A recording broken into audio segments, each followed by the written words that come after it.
বাচ্চাদের খেলাধুলা পর্যাপ্ত ব্যবস্থা করতে হবে, খেলাধুলা করলে বোন শক্ত হবে।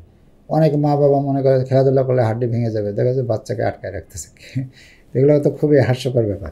খাওয়া দাওয়া স্পেশাল কোনো খাওয়া দাওয়া নেই। আমরা যে সমস্ত খাওয়া দাওয়া খাই, আমাদের যে আদর্শ খাবার বা আইডিয়াল ডায়েট যে 6টা আছে, যে কম্পোনেন্ট, প্রোটিন, ফ্যাট, হ্যাঁ, তারপরে ভিটামিনস, মিনারেলস, এই সব মিলাই তো, কার্বোহাইড্রেট, এই সব মিলাই দেয় আমাদের খাবার। এই প্রত্যেকটা খাবারের ভিতরে সব কিছু আছে। এর ভিতরে শাকসবজি স্পেশালি খেতে হবে, দুধ বা ডেইরি প্রোডাক্ট যেগুলো আছে সেগুলো, কিন্তু স্পেসিফিক ওরকম কিছু না।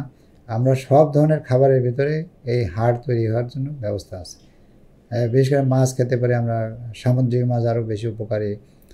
আমাদের প্রোটিন, পর্যাপ্ত প্রোটিন খেতে হবে, মাছ মাংস, শাক সবজি সব কিছু খেতে হবে। প্লাস এগুলোর পাশাপাশি আমাদের সুস্থ থাকার জন্য যা যা করা সেগুলো, হেলদি লাইফ লিড করতে হবে। প্লাস আমাদের, আমি বলবো, খেলাধুলা করতে হবে।